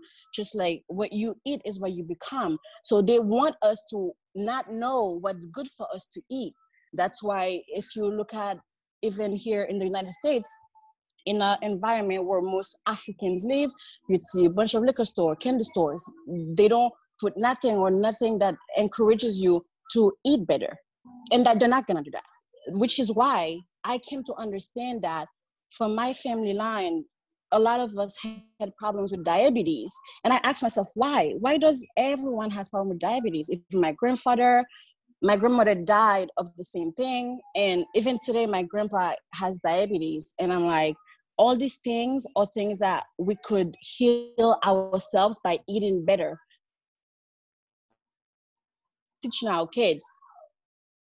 They will keep spending our money with the pharmacies that they created. They create the pharmacies and they get us sick.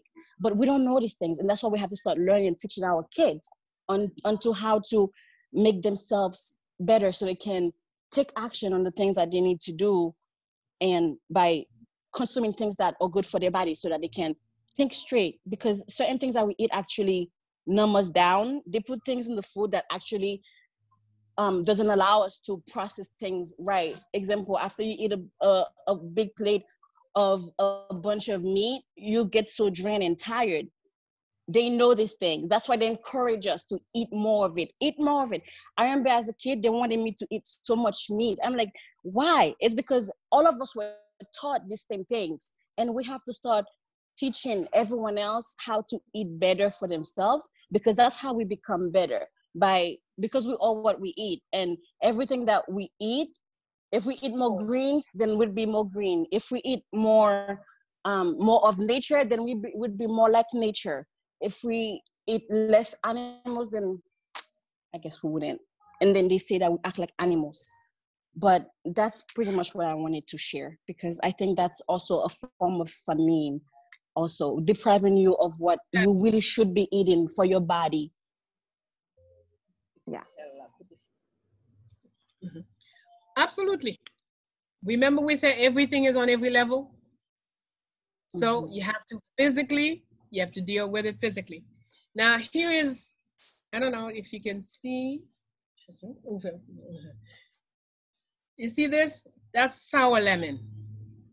That should be your best friend for everything, for a lot of things that you do. In cooking, we use it for cleaning the food, cleaning meat and stuff like that.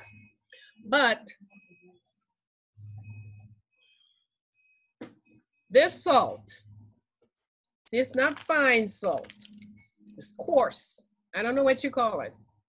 But this salt, natural salt, with that, if you wash your vegetables and fruits in a mixture of it, the salt and the sour lemon, you get rid of a lot of the stuff, the products, the chemical stuff that they put and spray on the food that you eat.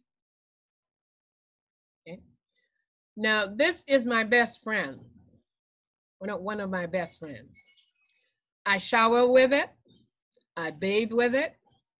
If I feel that something is not quite right, I will squeeze it in the morning and drink just one, no water, no sugar, no nothing, just get the juice and drink it. Pour it over food that I'm not certain of the quality or the safety of it. It's just, there are so many uses to this. We should all have those two items in our houses. The purple onion, an immune system booster. Eat it raw. And when you mix it with a slice of purple onion with a tooth of purple garlic. Just put it in your mouth and chew it before you eat anything. Give your immune system something to write home about. Those 4 articles are things that we should always have at home. There are many, many uses to them. They could do a lot of other things, but start with that. And once you begin to do certain things and question what you do, more knowledge and more information will come to you. Nature never has anything that is a single objective item. If we take something like aloe vera.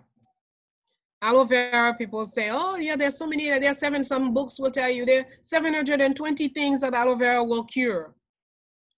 Yeah, probably. But it does cure a lot of things, true. It's good for ulcers, it's good for the skin, it's good for the hair, it's good for, it does have tons of things. But it also has spiritual powers. It also has defensive powers. So there are many things, any plant, anything that nature gives us. Never limit yourself to saying, oh, this is good for that. It's good for this, but it has so many other ways that you can use it. So remember, we are a universe. The universe is us. I am an onion, and the onion is me. If we think in those terms, then we are fair to every life form, and those life forms will open up and help us know better how to survive. Awesome. Thank you very much. Okay, we have another question. Questions from Edney Jean. Edney, if you're there, you could go ahead, unmute yourself and ask a question, please. Yeah, just a quick question. We've talked a lot about famine, physically, and I'm very interested in metaphysical famine, like just the idea, like just France, your hat, your hat, Bookman, you know, he was trying to give knowledge to people, and you know, around him, his slave masters didn't want that to happen. So the idea of not providing opportunities, is there, basically my question is, I can't say I'm smart enough to, I know that revoking my opportunities of certain, sorry, I'm talking in front of a lot of people, so I'm kind of nervous, but. Just imagine you're all by yourself, you and I, that's it. Cool. Got you. So the school system sucks, like, to keep it simple. Is there anything else that I should worry about as far as like famine, besides not knowing something? Like, maybe that question is too broad. Well, let me say this. Not knowing, when you know you don't know, it's a plus. As soon as you know you don't know, then you know you must know. Then you're ready to do whatever it takes to come to know. The problem is when we think we know and don't know. Okay. But if we know we don't know, that's great. Carry on. For sure. Thank you. You're welcome. All right. So we have one more question. This is Francine. Francine, if you're still there, you could go ahead, unmute and ask a question, please. Yes, my Bello. My question is, how might famine relate to grief? How much does famine relate to grief? I said, how might famine relate to grief? Oh. Well, grief is related to everything. Grief can cause anything at all.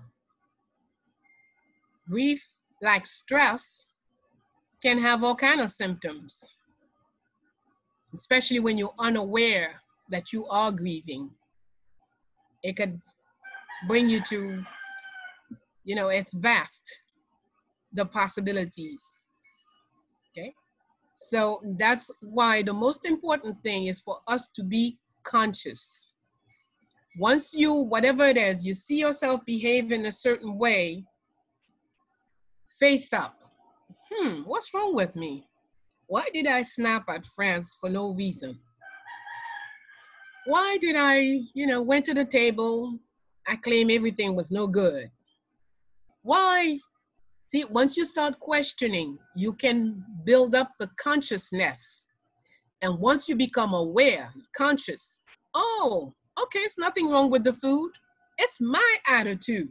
So everything that goes into my mouth tastes nasty.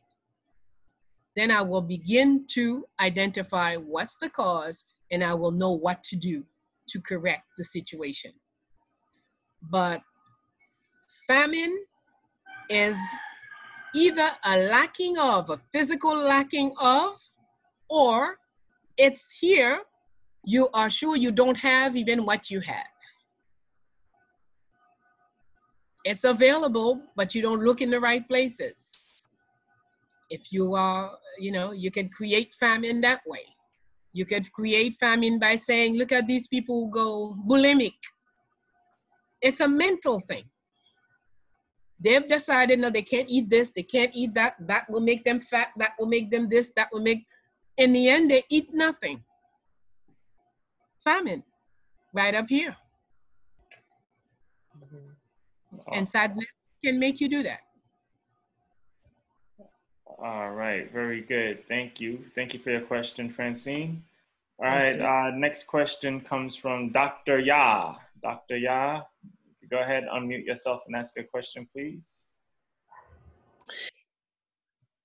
Greeting, my Bello. Greetings, Dr. Ya. Greeting, my brothers and sisters. Thank you for all this great information and for us coming together collectively to build our mind and to develop community that's starting to think about our freedom. There's so much to say. We spoke about freedom. Freedom is this topic, and I was thinking about purpose. I was thinking about the long road that I have been on to decolonize myself, my mind, and because of you, I'm no longer in that grief, because there was a lot of not knowing, because my parents didn't know. Everybody was looking for opportunity. The miseducation, thinking that, go to the colonized school, get that job, and you'll be fine. But then you realize there were these injustice, disparity, and meeting you with learning about my ancestors, knowing that we have a history, and really going into finding out more about history, learning about, like you said, the Scrabble for Africa with the Berlin Conference. Here we are today, right this minute, in the United States. We're dealing with the biggest virus, COVID-19. COVID-19 is the virus that has always been on this land. That's the birthplace of the imperialists and racism. And we're also COVID-45. So I'm going to try to bring this together. Now we have young people right now who are out there voicing themselves, protesting under the arch of freedom, because we are, like Ramundi, enough is enough. But they're the front line people. Our young people are the front line who are carrying our burden of they want freedom. Okay, they want the system to change. And as you're saying, the system is not going to change for you. Just like Marcus Garvey said, okay, up you mighty people, So my question is, we're aware of all these hurdles in our environment, even though we are here in the America thinking we have great opportunity, but we see that, we're like mice, they're telling us which way to go. Yesterday I went, and one of the young people she was resolved to go and protest, and not just her, others who were in the age between 18 and 30. And I was telling her about her history, and she's there, you know, she has to go, but she doesn't know nothing about her history. So why are you going to protest? How are you mobilizing? What will be the demands we're asking? So how do we hold all of this and to give to our young people who are now on the front line and carrying the burden of our past in this situation here, this COVID-19, because it's 400 years of this racism? Number one, remember what you were doing 40 years ago. All right? And remember, no one could stop you. So don't put in our heads, we want to stop them. We each have our duty. They have to do what they have to do. Our duty is to equip them, even though it's not now that the equipment is ongoing, the equipping, it should have been all along. But we do the best we can, equip them so they can have a better idea as to what they're doing. Show them what has happened in the past. Show them about other demonstration, other mobilization. Selma with King, all the various marches and different things in different places. It's good for them to know, but don't try to stop them, because they have to experience at whatever the cost. They have to have their own experience. And it is because of your experience then that has brought you to who you are today. So they have to do what they have to do. Now, as I said, give them maximum information that you can. One of the things I usually would do for young people who talk to me about, you know, dress properly. You can't be going out in a place where any kind of thing can happen to you with short sleeve clothing, with short skirts. You have to dress a certain way to give yourself a chance. If they send something on your arm, on your body, that the clothes, thick clothing is important. Even with this disease, a lot of us don't understand. Part of the protection, when you're going out in the street, you should be dressed in a way that you have very little skin exposed. So if something falls on your clothing, you take it off as you walk into the yard, but it's not on your skin. Wearing a scarf and wearing a veil covering part of your face, all of that is tactics that you should have now for the disease, one, and for demonstrating. You need to dress up. You need to take lessons from Marie-Jeanne. Marie-Jeanne never wore one outfit. She usually would have 2 or 3 outfits on. So if you're chasing a woman in a red dress, when she turns the corner, she removes the red dress and throw it away, and then she continues in a black pants and a white skirt or white blouse. See? Or you're chasing somebody with a red scarf, then you remove it, and, you know. So you have to be intelligent in what you do. Okay? I mentioned eucalyptus a little while ago. There is Vicks Vapor Rub is something that has eucalyptus in it. So it's also protection for this thing. Okay? But there are always many ways. But the thing is, we have to use our brain. That's the other thing. We have been conditioned not to think. So when you have someone who does not usually think and then wants to go into a demonstration, you're almost sure you're going to have someone who's going to be, if there's anybody arrested, they'll be among them. If there's anybody hurt, they'll be among them. Okay? So we have to also tell them the facts. I heard that in some of the cities, they've arrested something like 10,000 of us. Where are they? How do we trace them? Who has a lawyer for them? Who's going to help? These are serious things that must be thought. Those of us who are not going out there have to be planning how to help after the arrest, how to help after the hospital, how to help after the death, because all of that is part of it. We have to face up. We have to look at things in the face.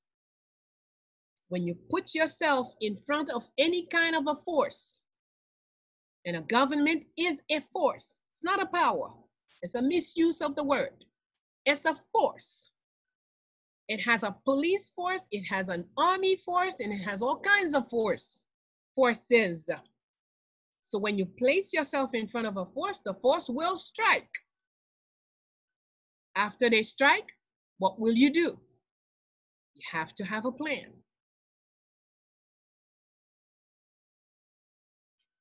All right, very good. Okay, we have another question from Amanda. Amanda, you can go ahead, unmute, and ask a question, please. Hello, everyone. Good evening, Professor Bayyinah Bello. Thank you for having this during this critical time that we're all facing.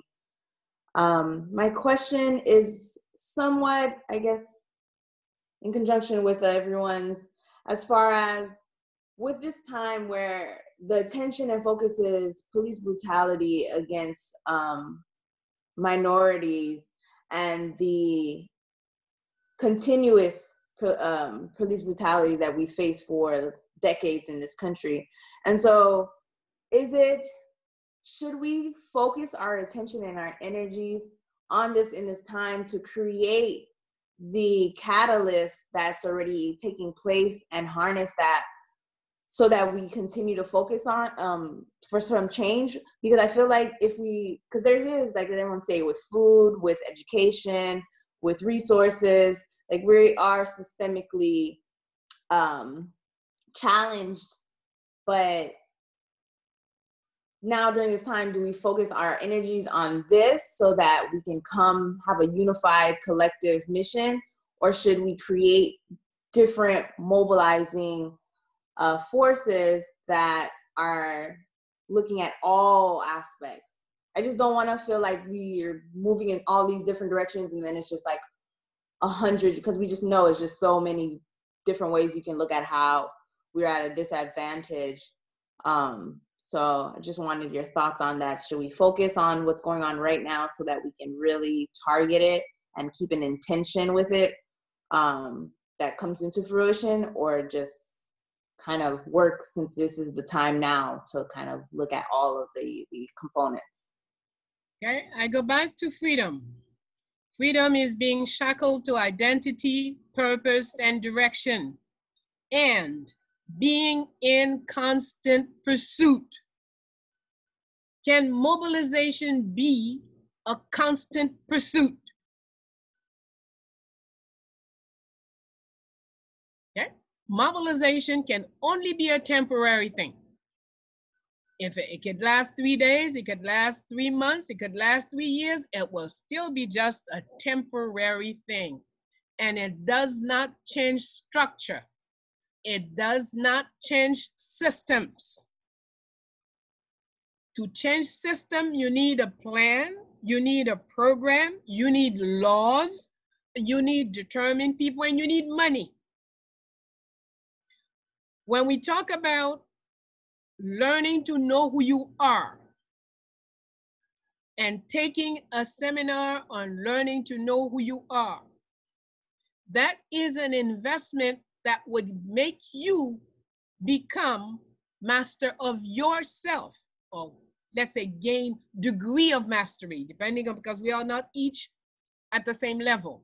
Depending on where you are, but that is something that can give you, put you on the road to developing the power to change the things you don't want in life.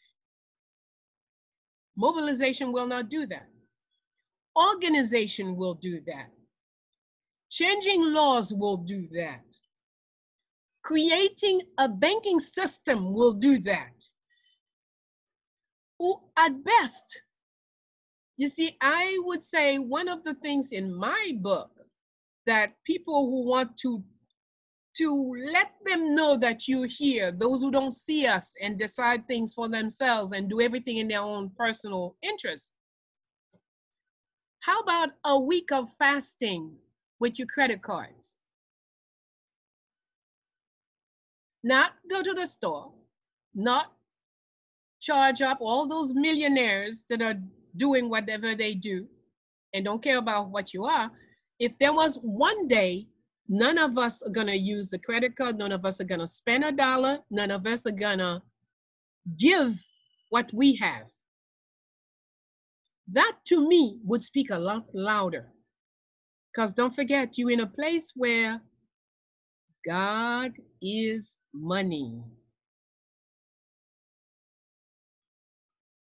So we have to be creative if we want to do things. We cannot continue to do always the same thing. Look at the other day, I look at a video that showed that it seems that the man in the White House wanted to go take a picture and there were demonstrators in front of the place. So he sent for the army, some airlines, airports, I don't know, airplanes. They dropped some gas and everybody ran, and then he went out and took his picture. Okay? So maybe there were 5,000, 10,000, 20,000 people there, but those 20,000 people didn't mean nothing. So we have to be creative. You have to use, we can't think every time, if we go to the same thing, every time they kill somebody, we all go and chant the same songs.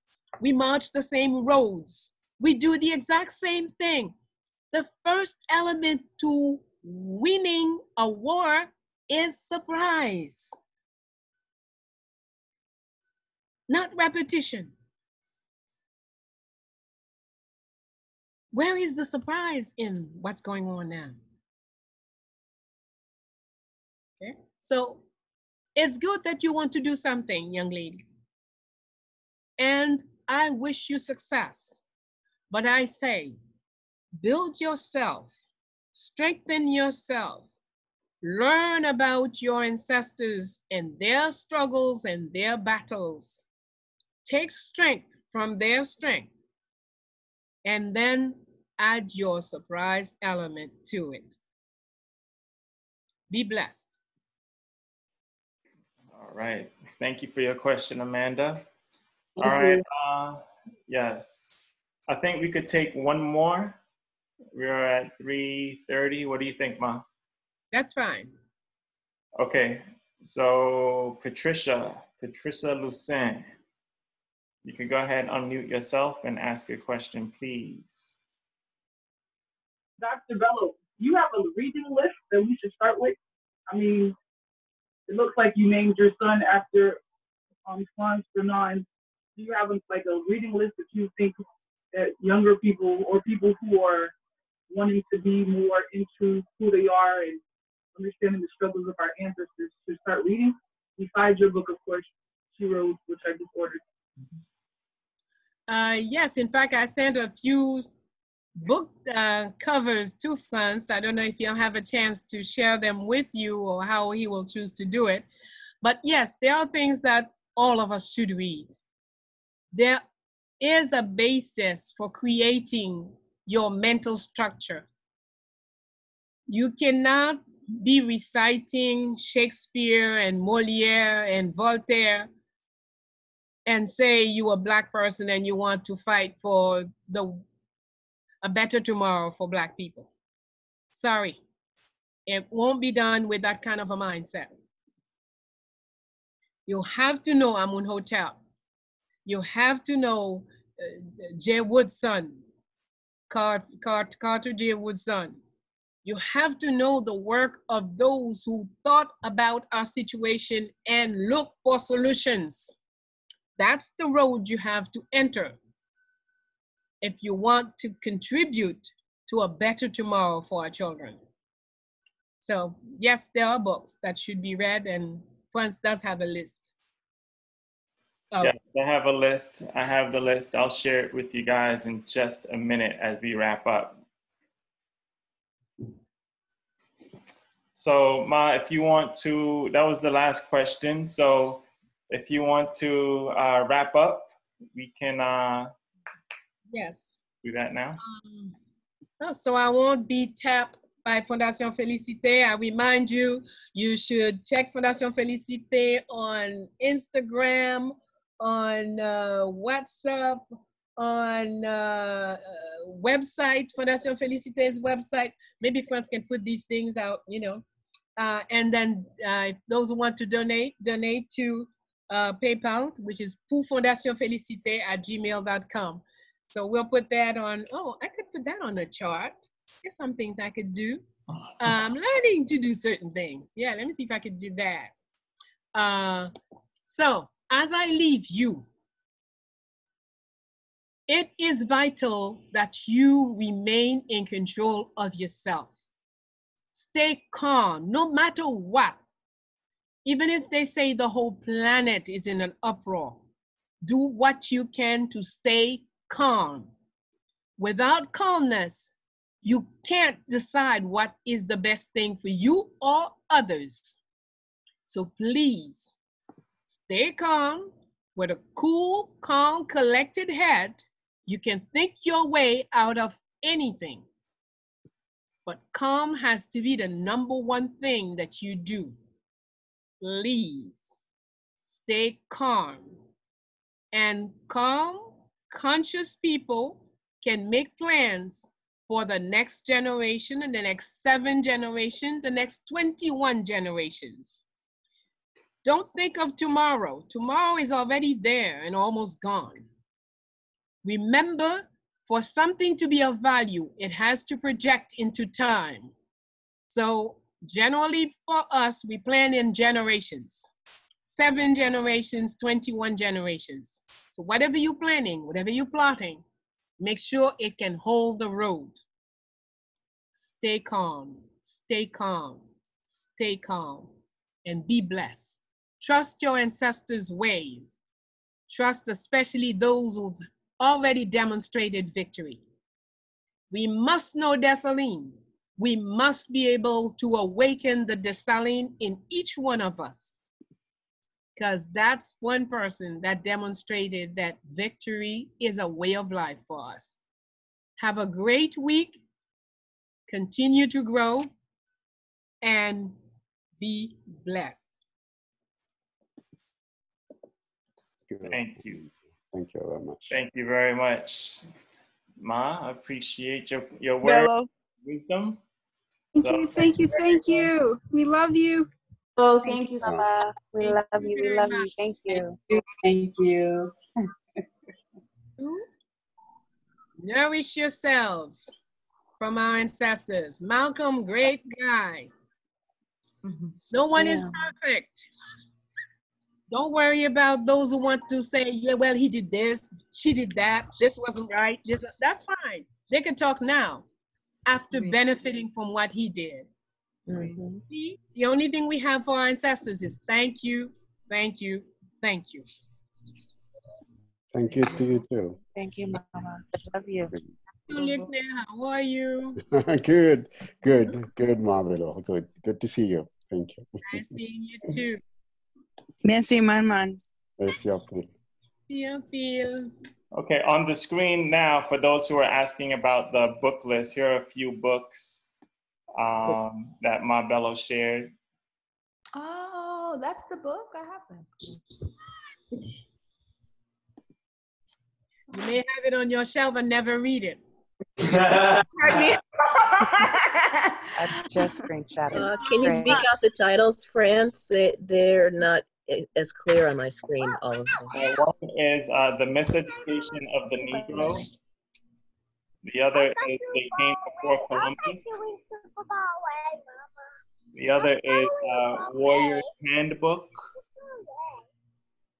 And the other, the oldest book in the world, The Teachings of Ptah Hotep. And there's one here. Bienvenue sur la terre sacrée. Bienvenue sur la terre sacrée is in French, obviously, and it is the word of the original people of this land in the Americas, their own point of view as to what happened when their land was invaded. So that's an important thing. And Warrior's Handbook is by Kwame Nkrumah. Important work. He had a whole vision as to how we should carry out the fight around the world.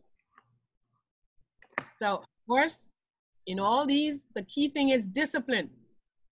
With no discipline, we're not going anywhere. Discipline, discipline, discipline.